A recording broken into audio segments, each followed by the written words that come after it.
So, what do researchers do? Well, they uh, they try to understand the world in terms of cause and effect, and they come up with theories to explain things. And a theory is basically a proposal about a cause and effect.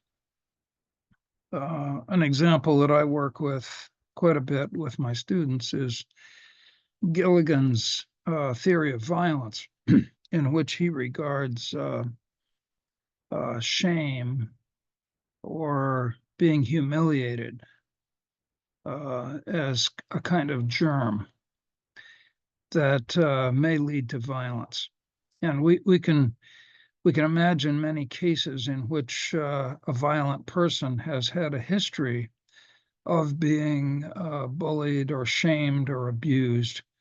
Um, the the concept of adverse childhood experiences uh, is measurable to some extent, and it predicts violence with some degree of usefulness. So, a theory is a proposal about cause and effect, um, and in this case, shame leads to violence. Shame is considered a cause of violence. Now, there are other factors, other variables that can sort of interrupt that or contribute to it.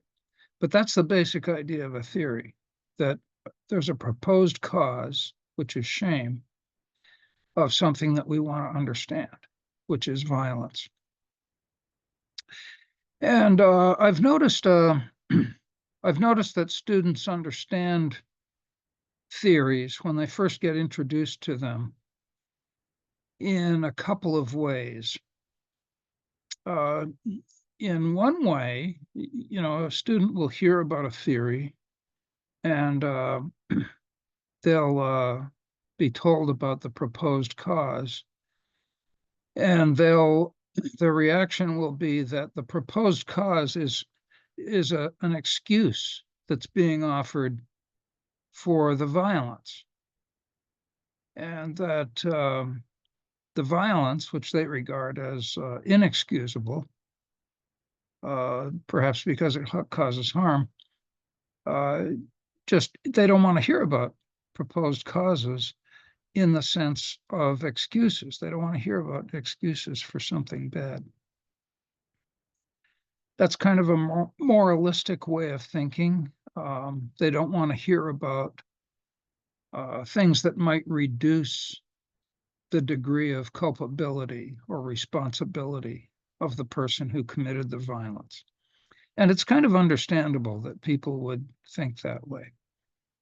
But many teachers, including myself, have observed a kind of shift that occurs in many students toward hearing about a theory and learning about causes, and then regarding that as a clue to how to solve a problem.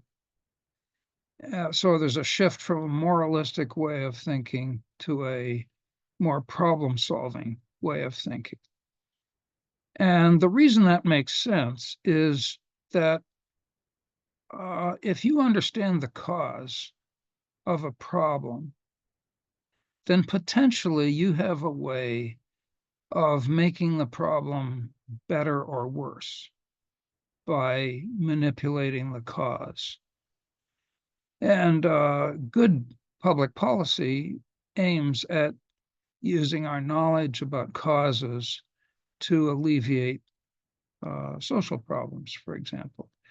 At least good policy would try to do that. Um, so there's another. I've done a few short videos on progressions in students' thinking that I've observed.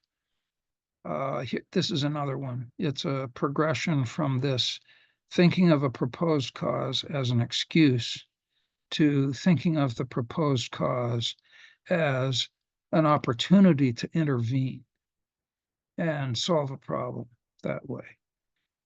And I like that shift when it's occurring.